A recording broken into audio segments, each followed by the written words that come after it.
Previously on Serial. While you're digging in Lincoln Park to bury your body, you're going to find somebody else's.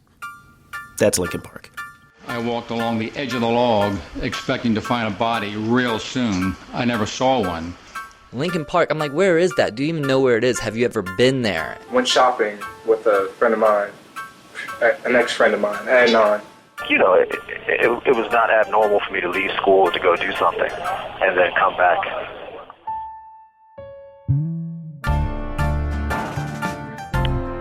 This is a Global Tel-Link prepaid call from Adnan Sayed, an inmate at a Maryland Correctional Facility.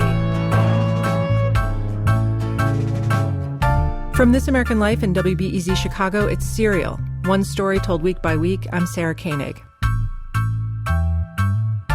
Remember how last time I ended by saying that the detectives had other leads in this case besides Mr. S, the guy who found Hayes' body? That they were also starting to look at Adnan?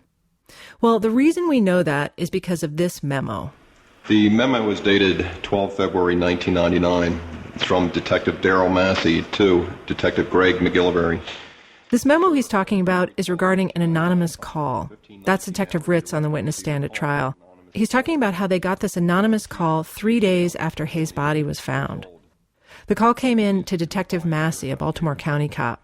The caller must have had an accent of some kind because Massey's report describes him as an Asian male, 18 to 21 years old, though it's unclear whether Asian in this case means East Asian like Korean or South Asian like Pakistani. But anyway, a mystery caller says, look at the ex-boyfriend. The caller further advised that the boyfriend has taken to the victim to Lincoln Park on past occasions for sexual encounter. Prior to concluding the phone interview, the caller further stated that the victim broke off the relationship with her boyfriend about a week before she was reported missing. The caller hangs up. Then, a few minutes later, the same guy calls back and says, oh yeah, by the way. This time, the caller remembered about a year ago, the suspect informed a friend of his, parentheses, Basser Ali, Asian male, 17, end of parentheses, if he ever hurt his girlfriend, he would drive her car into a lake. This time, the caller mentions a friend of Adnan's, Basser Ali. Actually, the name of this friend is Yasser Ali. The caller says Yasser might know something. Hangs up again. The cops can't trace the call. It's out of range. 3 days after the anonymous call, the detectives go meet with Yasser Ali at a Pizza Hut. Yasser says, I didn't make that call. I don't know anything. Their notes from that conversation say, quote, if Adnan wanted to get rid of the car, where would he do so? Ali indicated somewhere in the woods, possibly in Centennial Lake or the Inner Harbor, unquote. No one has ever gotten to the bottom of who made this anonymous call. The cops didn't figure it out. Adnan's attorney didn't figure it out. I've tried to figure it out too. For a while, I couldn't let it go because it seemed to me that whoever made this call, he must be the key to the whole thing. But so far, I only have guesses that I can't responsibly say out loud. Anyway, the day after the Pizza Hut talk, on February 16th, the detectives do some paperwork that will ultimately crack the whole case open for them. They get a subpoena for Adnan's cell phone records. And the results of that subpoena include a list of all the calls dialed and received on Adnan's phone on January 13th, the day Hay disappeared. That list will become arguably the most important piece of paper among all the thousands in this case. It'll become their map. And they'll follow it, call by call by call, like footprints that end up at Adnan's front door.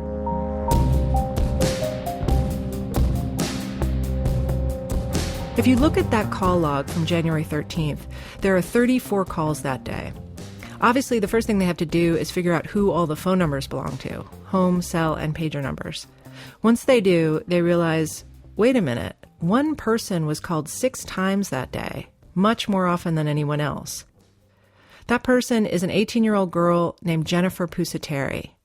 Jen is not a friend of Adnan's. She's a friend of Jay's. Remember, Jay had Adnan's car that day and his new cell phone. He says, Jen, you gotta swear you won't tell nobody what I'm about to tell you. That's Jen talking to detectives about the night of January 13th. And I was like, all right. He's like, but I gotta tell you. I gotta tell somebody. I can't, you know. And I was like, all right, what's up, babe? He's like, I Adnan killed Hay. And that's when I was just like, whoa, what do you mean Adnan killed Hay? Why? What? How? When? Where? You know? If you want to figure out this case with me, now is the time to start paying close attention, because we have arrived, along with the detectives, at the heart of the thing. This interview with Jen happens on February 27th, 1999. The day before, on the 26th, the cops had gone to find Jen at her house. They explained they'd like her to come downtown to talk. Jen is thoroughly wigged out. She says she can't right now. She's busy, maybe later. Then Jen and a friend go see Jay. He's at work at a video store. She tells Jay, "The police want to talk to me. What do I do?" At trial, Jen says, quote, "He told me to go down there and tell them what I knew, tell them enough to keep me out of trouble, and tell them to go see Jay, send them his way." So Jen goes downtown to see the cops later that night, and she lies to them, says she doesn't know anything. I've seen the detective's notes from that interview, and they're remarkably uninteresting. But by the time she left that night, Jen thought it was possible she was about to get charged. At trial, she said the last thing Detective McGillivray said to her that night was, quote, "Everyone's a suspect and no one's a suspect." So the next day she goes back to the detectives. This time she's got reinforcements. She's got an attorney with her, plus her mom. They turn on a tape recorder. Who, what, where, when, why. When you asked why, what did he say? He said that Adnan said that Hay broke his heart. Did he say anything else? No. When you asked him how, what did he say? Said that he strangled her. So Jen gives them a motive. Hay broke Adnan's heart. And a method. He strangled her, which of course they already knew. But then Jen's information gets a little muddier. Did you ask him where it happened?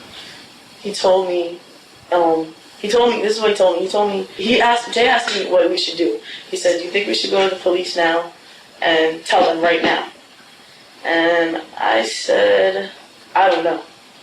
I said, "What was your involvement? Were you involved?" And he said, "No." He said, "Adnan showed me her body and asked me if I would help her if I would help him bury her body." And I said, "Well, what did you do? Did you help him? Do you know where the body is?" "No, I just took him to someplace in the city and I dropped him off." I took him then I went down, picked him up from a different place in the city, and then I don't remember where he said they went. I said, "How did he do this? When was this done?" And When you asked him he didn't know when. What did he say? Yeah, he said that he strangled her in Best Buy parking lot. Did he say? But I don't know how he got to Best Buy parking lot or anything like that. Jay has told her, "I saw the body in the trunk of a car. Adnan asked me to help bury her, but I didn't. I refused. I took him someplace and later picked him up someplace at some chick's house." And he tells her that all this went down at the Best Buy parking lot off Security Boulevard, about a mile from Woodlawn High School. Jay and Jen were close friends at this time, winter of '99, talking or hanging out almost every day. They'd known each other since elementary school, and they were in the same class at Woodlawn. They'd graduated the year before in '98. Now Jen was a freshman at UMBC, University of Maryland, Baltimore County. She was studying biochemistry. She was in a sorority. When Hay disappeared, Jen was on winter break. She was working part-time as a lifeguard. And Jay was also working. One of his jobs was at F&M, a discount store. Jen said on January 13th, she and Jay had been hanging out earlier in the afternoon at her house after she got home from work. Then Jen says Jay left her house sometime between 3:45 and 4:15. They'd planned to meet later that evening. But then Jen had gotten a message Jay was running late. He wanted her to pick him up in the parking lot of Westview Mall around 8 p.m. She goes there, and she sees them together. She sees Jay get out of Adnan's car. Adnan says hi to her. She says he seems to be acting normal. Jay gets in her car, and that's when he tells her about the murder. After they'd driven a little ways, Jay mentions shovels, the shovels Adnan had used to dig in the park to bury Hay, that they were Jay's shovels from his house. Jay mentioned to me that he knew where Adnan dumped the shovels. I don't know how many there were, but he mentioned to me that he knew that where Adnan put the shovels. Jen tells them she drives Jay back to Westview Mall, to the dumpsters back there, so that Jay can retrieve the shovels and wipe the handles clean in case of fingerprints. After that, Jay came back out of my car, and he was really shooken up. He was completely shooken up. He was like, you have to take me to go see my girlfriend now. The next day, Jen says she drove Jay to the F&M store, the same one where he worked, so that he could throw out the clothes and boots he was wearing the previous night. He pitched them into a dumpster behind the store. One of the cops points out, for a guy who's telling you he didn't kill anyone and didn't help dispose of a body, he sure is taking a lot of precautions. He clarifies, Jay wasn't along when the body was buried. Jay wasn't along when the body was buried. In my opinion, no. To my understanding, He's throwing away all of his clothes and he's wiping fingerprints off and shovels and things of that nature. Yeah. What do you think, man? Well, it wasn't until today that I thought, I just don't think that Jay would lie to me, first of all. And I don't know. Unless Adnan paid Jay a good sum of money, I really don't see Jay helping him. Finally, the cop asks, were Adnan and Jay best friends? And Jen says, oh no, more like casual acquaintances.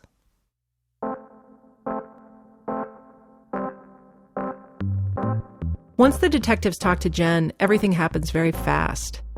That same night, the detectives go get Jay at the video store where he works. It's actually a porn video store, which, come trial, Adnan's attorney will stress with relish at every opportunity. Anyway, the cops bring him down to Homicide. By the time they turn on the tape recorder, it's 1:30 in the morning on February 28th. I am willing to answer questions and do not want an attorney at this time. My decision to answer questions... So they get Jay in the interview room, and initially he pulls a Jen. He tells them nothing, more or less. Says he'd walked to the mall that day, gotten his girlfriend a bracelet for her birthday, hung around with Jen's younger brother, talked to Adnan sometime in the afternoon. And then after 2 pages of notes like that, it says, all right, I come clean. At least that's what I think it says. The detective's handwriting is messy, so maybe it says, a bright I came down. In any case, around 20 minutes later, they start taping, and Jay tells them a whole different story, one that more or less matches Jen's. Except for one major difference, one major piece of information about this crime that the cops are still missing. They do not know where Hayes' car is. They've been looking all over the place for it. They can't find it. Now, Jay tells them he knows where it is.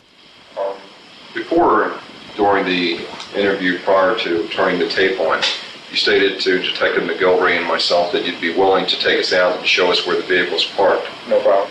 Are you still willing to do that? Yes. So that's huge for them. Jay will take them to the car. And he does. Once they're finished at headquarters, they all drive out in the middle of the night to where the car is parked, on a grassy hill behind some row houses off Edmondson Avenue.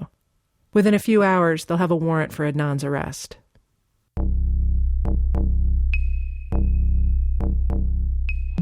They said something like, we know what you and Jay did, and we talked to Jay. And I'm like, Jay, like, I had a look of puzzlement on my face, like, what do you mean? Like, what do you mean, Jay? Adnan, of course, says Jay's story isn't true. But he says he doesn't know why Jay would lie, either. He says when he first heard Ritson McGilvery mention Jay's name in connection with his own arrest, he was just confused. And then the same guy, McGilliver, he kind of like snorted like, huh, you know what we're talking about. No, I mean, I had no idea. And the reaction that he gave me was like, stop playing dumb. It's not like there was some secret feud between Jay and Adnan, at least not that I know of. There was no drug deal gone wrong, neither had badmouthed the other or stolen the other's girlfriend. To hear Adnan tell it, it sounds like they didn't even know each other very well. When I first asked him what their friendship was like, what Jay was like as a person, Adnan really had to reach. He was like, Jay worked. He wasn't that into sports.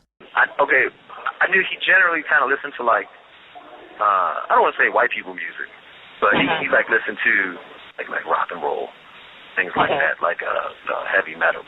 I guess, I can't really,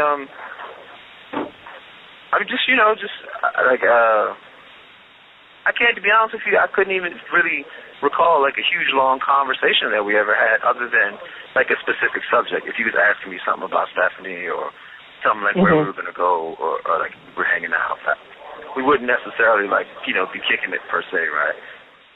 We wouldn't necessarily be kicking it per se, as Adnan speak for, yes, we smoked weed together, but we weren't close. However, Adnan was close with Stephanie, Jay's girlfriend, very close. And Adnan says that's the only thing he can think of now that might have turned Jay against him. Stephanie was smart. She was a top athlete at the school. She was beautiful by any standard. She looked like a model. She came from a family of achievers who did not approve of Jay, but had no problem with Adnan.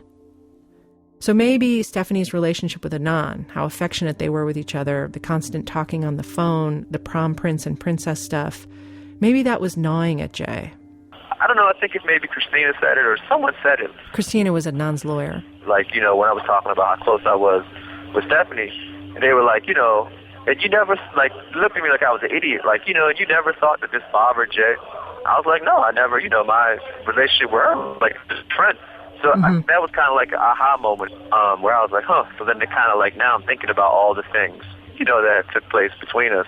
It just kind of like started to make a little bit of sense, like maybe he was, mad at me. Because I always in my mind, like, man, why would he do this to me? Adnan says he didn't feel betrayed by Jay exactly, because again, they weren't good enough friends for betrayal. He says it was more a feeling of injustice. So, but with Jay, it was more so kind of like, I don't know, in my mind, I was kind of like, maybe the police were putting him up to this, maybe somehow he got caught up. For a minute, I thought maybe he tried to claim the reward money and he got caught up in the situation. So, in my heart, I kind of like, I don't know, there's a part of me that I don't want to make an accusation against someone else with like, not being sure of it, because, obviously it's happened to me. A year after Adnan was arrested and the case came to trial, Jay walked up to the witness stand, and there was a moment when Adnan muttered something to him. He says he couldn't help himself. The judge called the attorneys up to the bench. Quote, I was just informed by my sheriff that the defendant made a comment to the witness as the witness approached the stand, indicating that he was pathetic, the judge said. I want to advise Mr. Syed that up until now he has been perfect. Don't spoil it.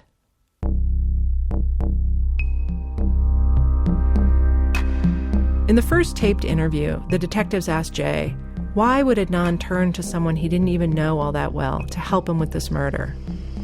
Jay, why would that man call you? The criminal element of Woodlawn.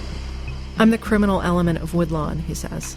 Is that a real or perceived reputation? I quote, perceived is like how the student body sees it. Teachers who really know me know that I'm not like that, but, you get a certain reputation, it kind of sticks with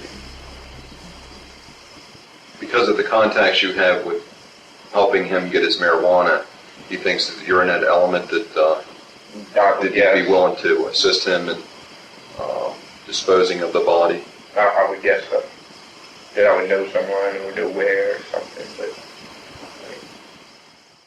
In her closing argument at trial, prosecutor Casey Murphy posed this why him question to the jury about Jay.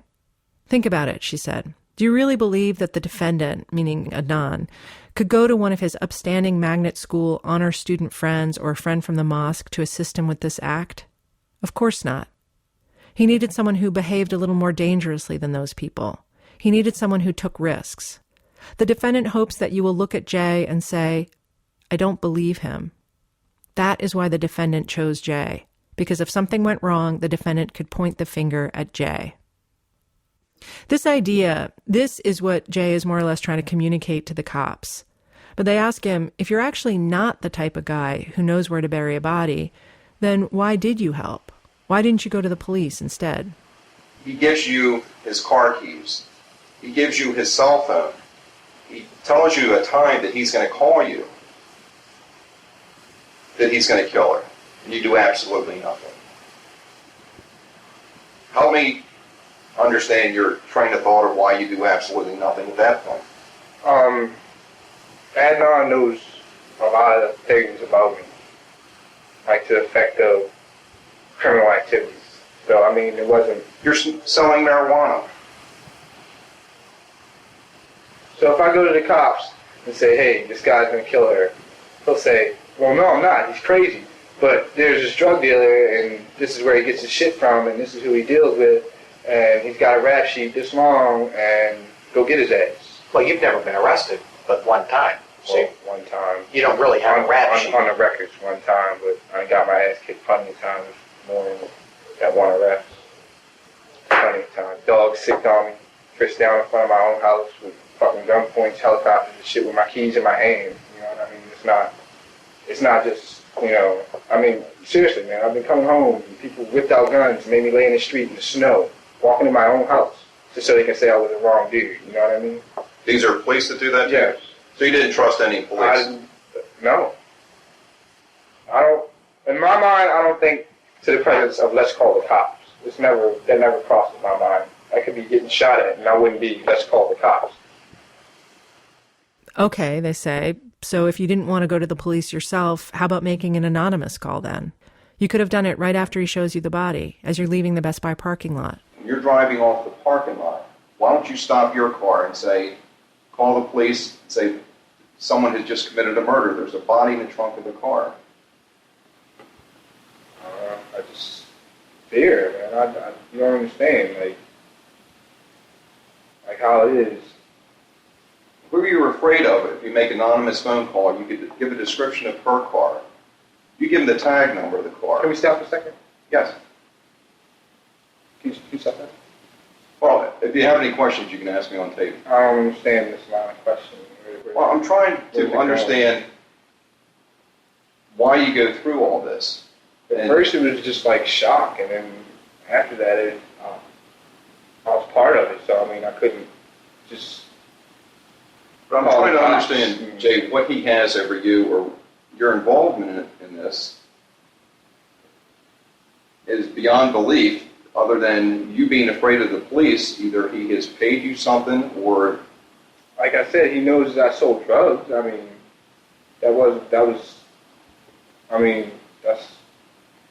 he could get me locked up for that. I mean, I'm sure if I ratted him out for killing Hay, that he wouldn't hesitate to turn me over for selling drugs.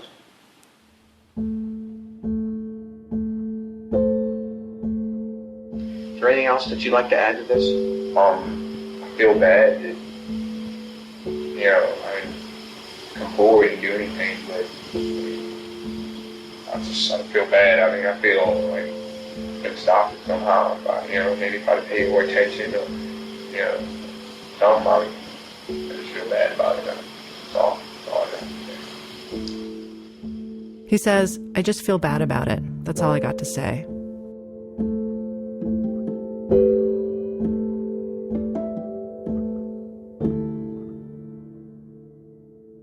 The cops have a struggle with Jay. I have a struggle with Jay.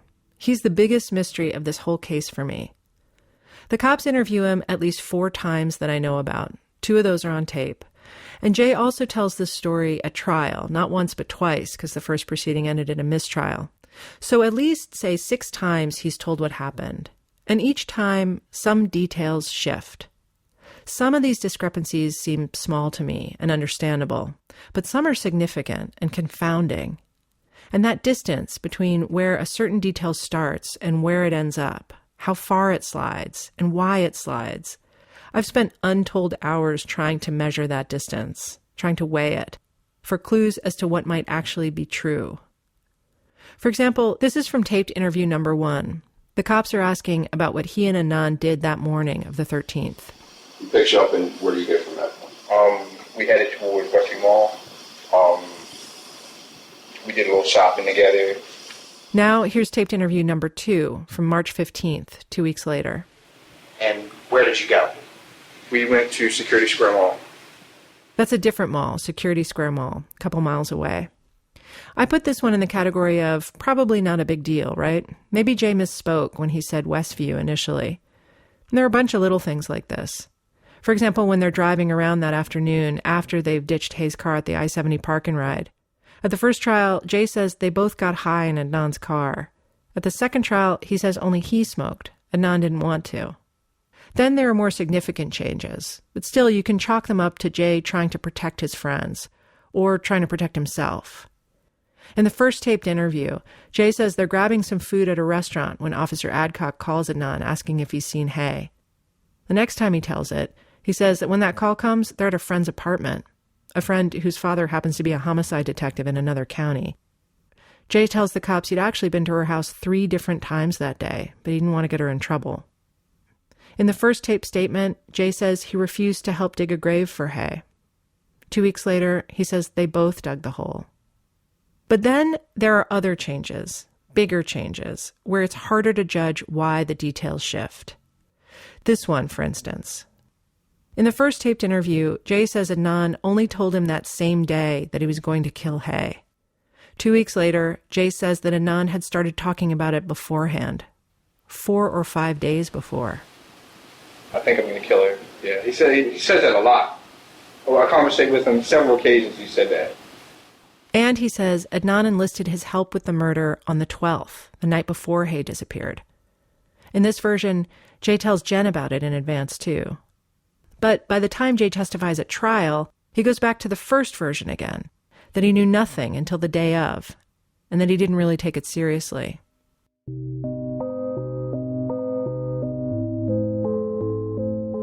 There's so many more of these. There's a whole side trip Adnan and Jay supposedly take that afternoon after Hay's been killed to smoke some weed in Patapsco State Park. That trip disappears by trial, just drops out of the narrative. And Jay's whereabouts in between the time he drops Adnan back at school at midday and when he meets back up with him later that afternoon, the stories about where he is are so messy and so confusing that I can't even keep the different versions straight. But none of these discrepancies gives me, or I think the cops, as much pause as this next one. This is the mother of what the cops call Jay's inconsistencies. It's about where Adnan first showed him Hay's body in the trunk of a car. Here's from taped interview number 1. Jay says Adnan called him about 3:45 p.m. saying, "Come pick me up." I went to pick him up from off of Emerson Avenue at a strip, and he pops the trunk open. And You say on Edmondson Avenue off of the strip. Do you recall any cross streets on Edmondson Avenue where you go to meet him? I don't know him by name, but I can tell him to you by sight. A strip is a small outdoor drug market, just like a block where you can buy drugs. Jay tells the cops that it takes him about 15 or 20 minutes to get to the location on Edmondson. And later, when the cops drive out with Jay to get Hay's car, Jay shows them this spot on Edmondson Avenue.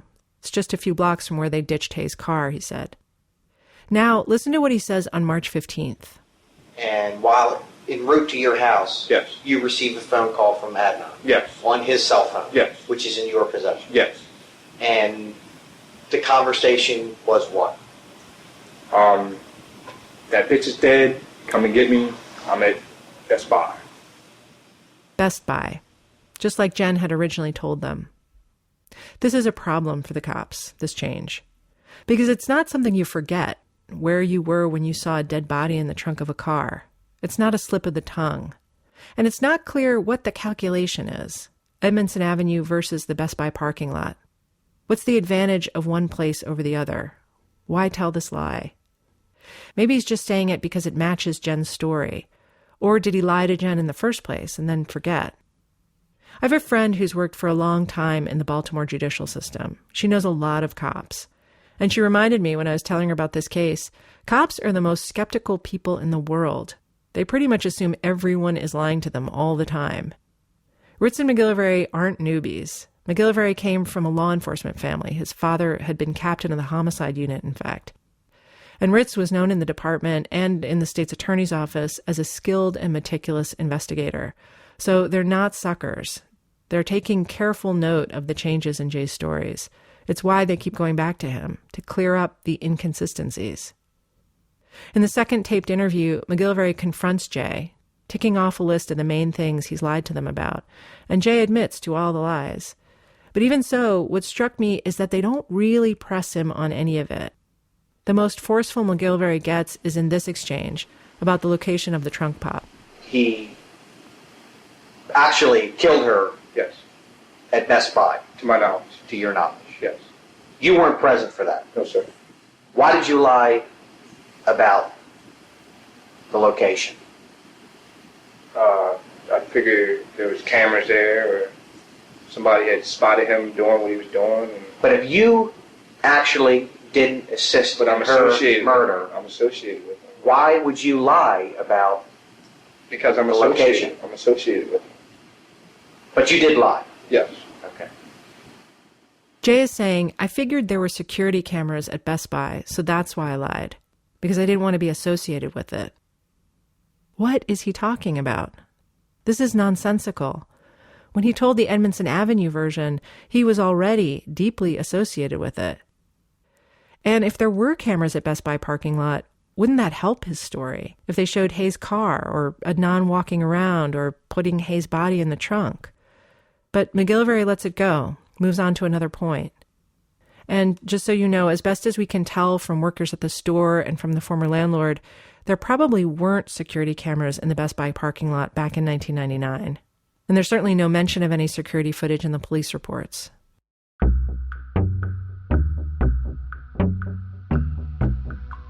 At the end of both of Jay's tape statements, the detectives kind of come out with it. Are you telling us the truth right now?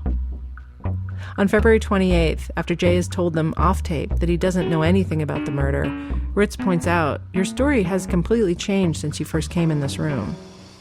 All the information that you provided during this interview, has it been the complete truth? To the best of my knowledge. And then Jay reinforces it. All right, I believe that concludes this interview. At this point, I've been as honest as I possibly can remember to you. I mean, truthfully honest. Okay. But of course, 2 weeks later, big swaths of his story have changed. So McGillivray asks him again on March 15th. The tape interview that you've given us right now, is that the truth? To the best that I can possibly humanly at this point in time remember, that is the truth. Did you kill Haylett? No, sir, I did not. Were you there when Adnan killed Haylett? No, sir, I was not.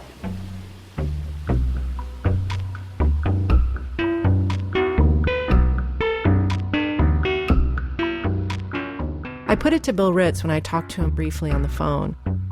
Jay's story kept changing. You were catching the inconsistencies, and he was having to explain them and clean up his story.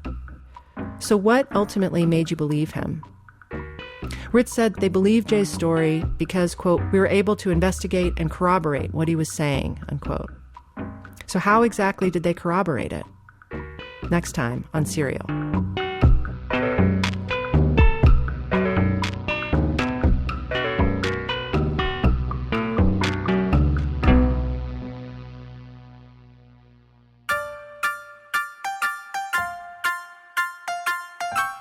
Serial is produced by Julie Snyder, Dana Chivas, and me. Emily Condon is our production and operations manager. Ira Glass is our editorial advisor.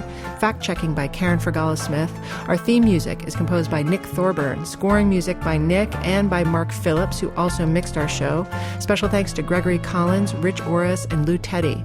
Our website, where you can listen to all our episodes and find photos, letters, and other documents from the case. And you can sign up for our weekly emails, serialpodcast.org. Serial is a production of This American Life and WBEZ Chicago.